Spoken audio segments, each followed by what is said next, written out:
4.1, divisibility. We talked about a number of different properties of divisibility. I want to run through them just real quick to remind you of where we were when we left off.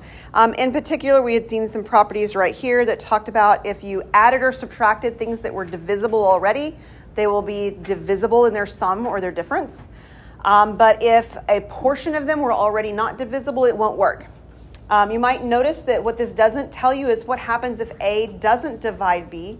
And if D, they're using D. If D doesn't divide A and doesn't divide B, right? Like we only saw what happened when it divided them both, right? Like this one, or when it failed to divide only one of them. So this theorem doesn't tell us anything about what happens when it fails to divide them both. Okay, so that's something you'll get to explore. It's in a homework question, I think, as well. So we had done these properties. We had looked at individual properties for some specific whole numbers. Some of them were prime, some of them were not. We haven't exactly talked about the word prime yet. We will for 2. But we looked at divisibility rules for 2, 5, and 10 because they were all the same. You just look at the ending digit. We looked at divisibility rules for 4 and 8. For 4, you look at the last 2 digits. For 8, you look at the last 3 digits. We looked for 3 and 9. 3 and 9, you add them all up together. See if that sum is divisible by 3 or 9. If it is, then it's divisible in its original form by 3 or 9. We had a test for 11 that was sort of weird to write out, but not really hard to do. You add up every other number, and you find what the sum is of the others that you didn't add up, and you subtract them. If that number is divisible by 11, the original one was divisible by 11. And our last divisibility rule that we spent some time looking at a little further was divisibility rule by 6. 6 works if 2 and 3 works, and it's true that 2 and 3 break 6 down. But they break 6 down in a very specific way that makes this property usable for other numbers as well. The reason this works for the number 6 is because 2 and 3 have nothing in common. Right? Their greatest common divisor is 1. They don't divide by anything but themselves and 1. That didn't say it right. The 2 of them don't divide by anything but 1. That's what I want to say. And so we looked at a number of others back at the very end here, where all these numbers on the left were examples, just like the number 6. If I break 10 down into 2 and 5, or 15 down into 3 and 5, or 12 down into 4 and 3, or 30 down into 5 and 6, the 5 and 6, the 4 and 3, they have nothing in common. Their greatest common divisor is 1. They have the same property as the property by 6s. But all the numbers here on the right have other numbers that divide the pair of numbers, right? 4 and 6 are both divisible by 2, right? 5 and 10 are both divisible by 5. So the property doesn't hold. Okay, so we've got a few more examples in this section to take a look at. We're going to classify each of the following items as true or false. Okay, so a lot of times when I ask questions in this kind of format on a test, I will ask you to justify it in some way. Either give me an example or give me a non-example or explain to me why it works or explain to me why it doesn't work. So even though the question here doesn't necessarily ask us that, let's actually talk about the why as we encounter them, because I would ask for more justification if I were asking you a question like this on a test. So if a number is divisible by 6, then it is divisible by 2 and 3. What do you think? True or false? Yeah, that's a true statement. Okay. So if you were asked to justify it, how might you justify that that's true? Why? Why does it work?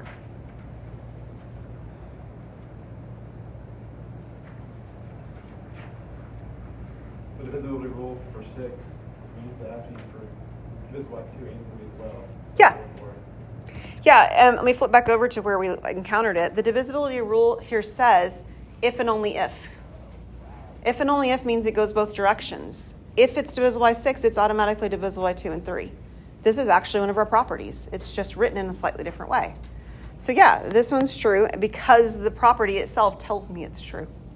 How about the other one, part B? If a number is divisible by 2 and 3, then it's divisible by 6. False. It's true.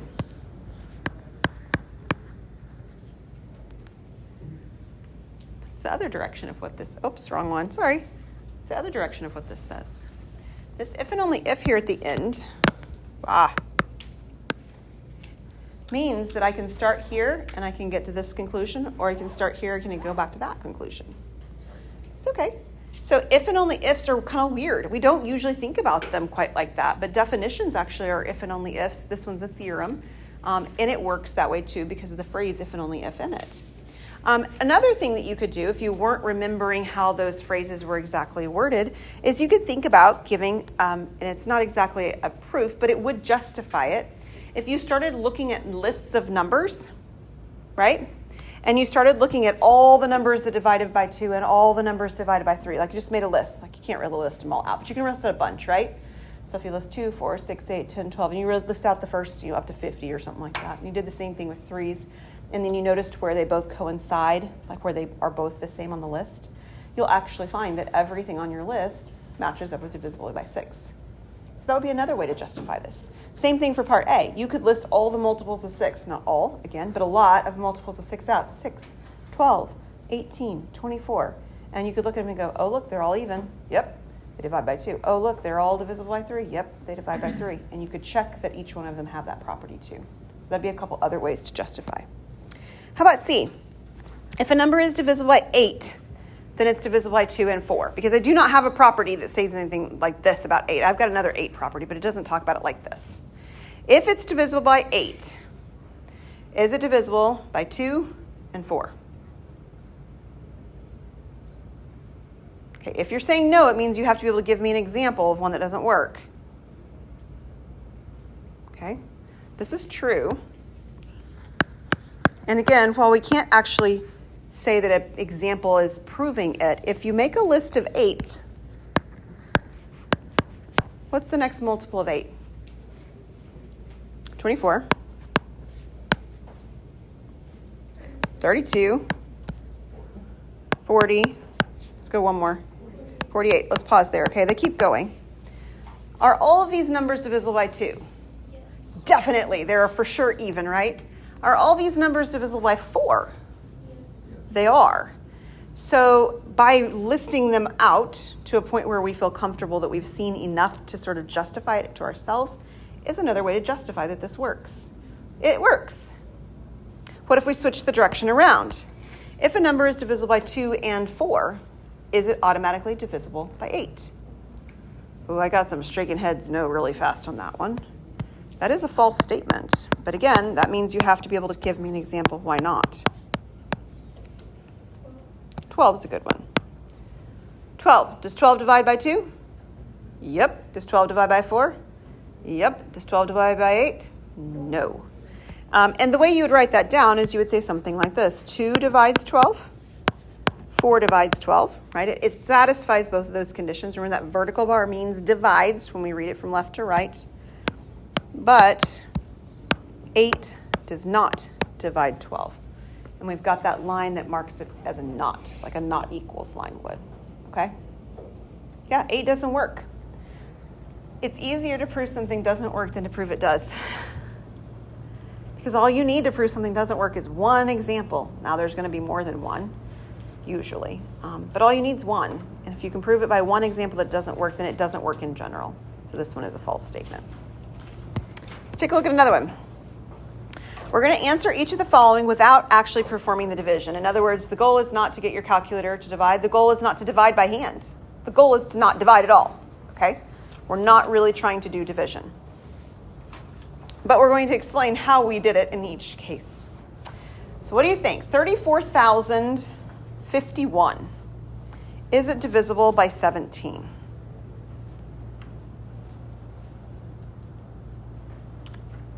Okay, grab your calculator, check. See if your intuition was right. Some of you are saying yes and some of you are saying no, so that's why we're going to do this. What did it do, Kiki? 2003. It said it worked, right? It's divisible. Okay, so this is true. Answer each following. The answer is yes, or it's true, or whatever. Yeah, the answer is yes, it works. But we can't say because I checked in my calculator because that's actually what it told us not to do, right? It does work. So now let's think about the number and see if we can figure out why based on how the number is showing up. Take a second to look at it.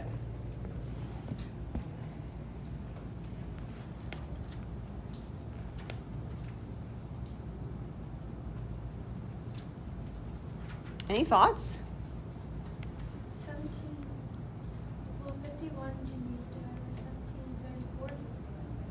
You're, you're exactly right. That's a very good place to start. So what Savannah's noticing is each of these individually, just those two-digit pieces, do divide by 17. Can everybody see that okay now? You might not have seen it before, but do you see it okay now? All right, so 17 times 2 is 34, 17 times 3 is 51. So each of those two individual pieces do. Now, do you remember we had a property of division that was called breaking up and bridging? That's what we see happening here. I can break up the 34,000 piece, it will divide by 17. And I can break up the 51 piece, it will divide by 17. So the combination of the two together will also divide by 17. So the answer is yes. And the reason is by breaking up and bridging, if you wish. You can write that out that way.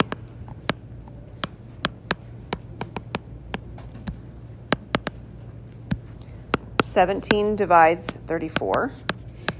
And 17 divides 51. So 17 divides 34,051.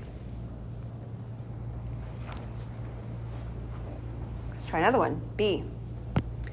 19,031. Is that divisible by 19? I heard somebody say no really fast. Who said no really fast? Savannah says no. Ty says no. Check it with your calculator. Let's see if our intuition's correct.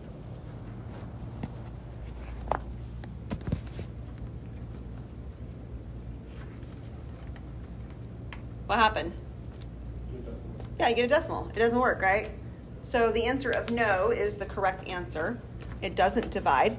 So those of you who are thinking it doesn't divide, what led you to that conclusion before we got to verifying our thoughts with the calculator? Yeah, so the 19 does go into the 19, right? So 19 divides 19 just fine. But 19 does not divide 31. Is there a different number it could have ended with that would have been better besides 19? 38. Yeah, 38 would have worked beautifully, much like the last problem, right? So 38 would have worked, 31 does not. Okay, 2 times 3 times 5 times 7. The goal is not to multiply that out. Please do not multiply that out. That is very unhelpful. Is this number divisible by 5? Yes or no? What do you think? Some of you are, Kiki's back here circling her head around like this. I don't know what this is. You're uncommittal today. What do you think? Does it work? You have no idea. Okay, so some of you are saying, I think so. It seems like it should, right? Okay, so go ahead and type it in the calculator. Again, I don't know what the answer, I don't need to know what the product is. I just want you to type in 2 times 3 times 5 times 7 and then divide by 5. Does it work? Yes, it works. So this works. Now let's justify why that's not I typed it in my calculator, or even I multiplied it out. Because if you multiply this out and get an answer, you'll also see that it ends in 0 or 5. It's going to end in a 0. And you'd know from the property for 5s, right? Like we'd know that at that point. Why do you think maybe 2 times 3 times 5 times 7 is divisible by 5? Because, I don't know if this is right, because we have a multiple of 5 in there. So at some point, we're going to cross that. You're exactly right. So the word you want is factor, but everything else you said is spot on. There's a factor already of 5 in the expression. Do you guys see that? This 5 right here is a factor. It's in factored form and it's right there. Another way you can think about it is think about it in terms of fractions. If you wrote this fraction, like wrote this value as a fraction, like the 2 times 3 times 5 times 7 on top and a 5 on bottom, the 5s would just cancel out, wouldn't they? Right? That's a property of fractions. They'd reduce that way. So this works, yes. And the reason is exactly what RJ said, is because 5 is a factor of 2 times 3 times 5 times 7. Another way you could justify this is you could say, hey, look, it's being multiplied by the 2 and the 5 already, right? Like looking at that without actually multiplying it out, because there's a 2 here and there's a 5 here, what's 2 times 5? 10. So this value is going to end in a 0 because I'm multiplying the other two pieces already by a 10. And when we multiply by a 10, we end in 0. And since it ends in 0, then it's automatically divisible by 5. So you could justify it from that perspective as well. How about the next one? Is 2 times 3 times 5 times 7 plus 1 divisible by 5? No. That was a quick no. How come? Well, one up from the last one. Yeah, it's one up from the last one. And even more than that is I could add a number on the end, but I can't add a 1. What could I add on the end that this would work? A 5 or a 0? A 10 would work, right? So the reason here truly is because 5 is a factor of 2 times 3 times 5 times 7, but not a factor of 1. If I had something at the end that divided by 5 as well, this would work, but I don't. Okay? Example 4, 24. If 24 divides by a number m, what other numbers must divide m? Well, we saw this property over here played out a little bit. So on part C, even though part D didn't work, part C did. If I took the number 8 and I break it down into 2 and 4, 2 and 4 are going to divide something that's also divisible by 8. And that is always going to happen because 2 and 4 make up 8. They break down into pieces, so those pieces will also divide it.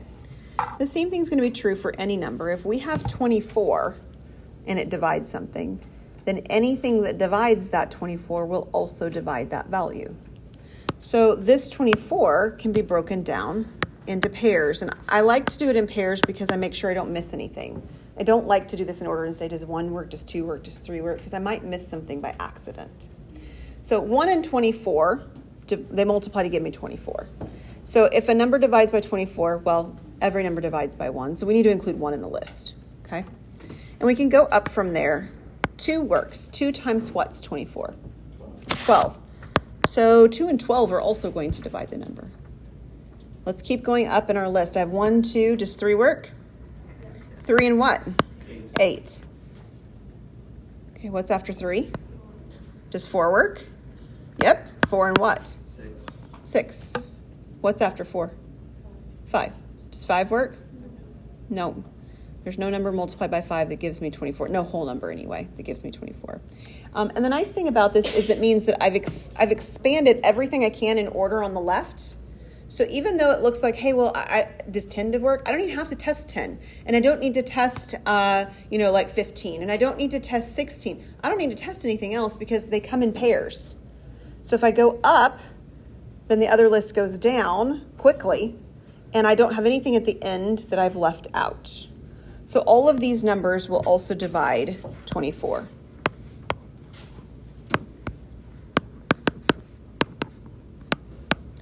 So all these divide m. You could leave the 24 out because they already told you that to start with if you want, but otherwise that's okay.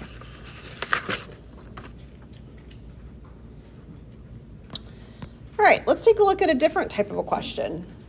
We want to know which numbers might go in the blank spot to make our number divisible by the following. So what numbers specifically would need to go where that blank is to make our number divisible by 2? Go ahead. Is that it? 4, 6. Okay. 8. Yeah. So the property or the rule for 2s is that it has to end in an even number. These are all the single-digit even numbers, so those are the values that have to be in that last place. How do I decide if a number is divisible by 3? Yeah, you add them up and divide. Now, we don't have all the numbers. We're missing one, but we can add the pieces that we currently have, right? 5, 4, 3, 2, and 2. What does this give me so far? 16. Does 16 divide by 3? No, it doesn't. So I can't put a 0 in the last place because if I put a 0 in here, in some sense you could think about having this place here missing. If I put a number here as 0 and I add 0 here, this number is still 16. That doesn't work. So what would I need to have in that blank to make it work? Could add 2 to 18. A 2 would work, right? If I do a 2, I'm going to add to 18. Okay, these aren't equal, but the sum is, so I'm just going to write it kind of like this. So 2 seems to work. What else might work? 5 would work. If I add 5 to it, what would the sum be? 21. Is 21 divided by 3? Yep, so 5 will work. Any others? 8 will work as well. If I add 8 to it, what do I have? 24. 24 divided by 2 or by 3? Yep. Now, take a look at this pattern. What do you notice in this patterning from what we've done in the past? They go up by 3s. You guys see that? Once you found the first one, you can find the other 2 just by adding 3 to it, if you notice that. If you don't want to do it that way, that's fine, but it is a pattern there. So, yeah, so these are numbers 2, 5, and 8. So then, 0, 2, 4, 6, and 8 will make the number divisible by 2. 2, 5, and 8 will make the number divisible by 3. What numbers will make the number divisible by 6? 2 and 8. How'd you get 2 and 8? Because that's the same, all the numbers are the same. Yep. We're looking for what's in common in both lists. There's a 2 in both lists, and there's an 8 in both lists. Now, is it possible that we could have done this and we would have gotten something that just there's nothing that would work? It's possible. We could do that, or that there's only one value that would work, or that there's like 6 values that could work. There's not a guaranteed number of answers you're going to get when you do that. You simply have to look at the lists. So All right. Oh, yes. for C, if you added 6 to 8, would that also be a number that would work? It's not a single digit number. We only have one place Okay, so value. it can only be single digits. Yeah, we're only permitted in the problem. Sorry about that. That's not what I meant to do. We're only permitted in the problem to fill in this one place, and this one place is a 1-digit number. Yeah. All right, we're going to answer the following, justify our answer. If a number is divisible by 5, can it be divisible by 10? In other words, is it possible? Sure, it is possible. So the first answer here is yes. The second question, must it be? If a number is divisible by 5, is it guaranteed for sure going to be divisible by 10?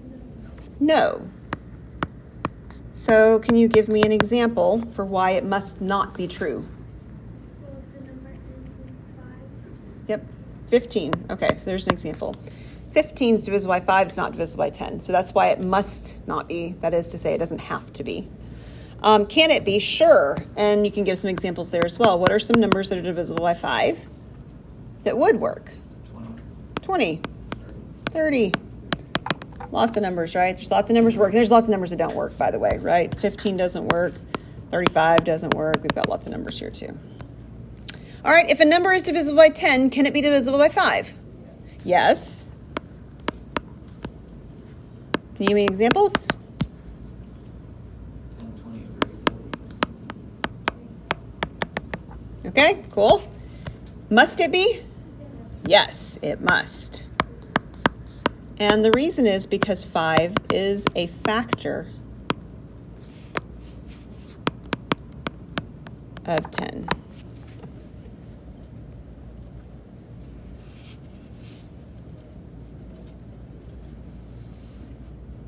Okay, the next one's a little bit clever. So sometimes there's other ways to know if a number is divisible by a certain value. It doesn't mean that the properties we had before are wrong, but they are more general, and there might be some more specific cases. And this is an example of one. A number in which each digit, potentially except a 0, if there's a 0 showing up in it, appears exactly 3 times is divisible by 3. For example, 777,555,222, or 414,143,313 are divisible by 3. Okay, so what they're just saying is that every number that shows up, so if there's a 5 in there, there's 3 5s. If there's an 8 in there, there's 3 8s. If there's a 2 in there, there's 3 2s. Do you understand what the description is saying? Okay. Why in the world is this a true statement? That by having this property, it would automatically be divisible by 3. Yeah? You get, in some way, we have a factor of 3, and then we have 3 of something. Mm-hmm. Yeah, we have 3 of them. So we have 3 of some number plus 3 of some other number. And we keep doing this. And in doing this, we have a 3 in each of these products. There's 3 times something, right? There's 3 times 7 because there's 3 7s, or there's 3 times 2 because there's 3 2s. And this 3 shows up in every single piece of the summation. So yeah, that's exactly right. We have 3 of these. So I can divide this evenly by 3 because there's a 3 in each one of these, right? If I put a fraction bar and put 3 underneath it, it would cancel out with each one of the 3's that I wrote beside the other numbers. Does this statement have to be true in order for a number to be divisible by 3? No. Can you give me an example of why not? Sure. 12 works.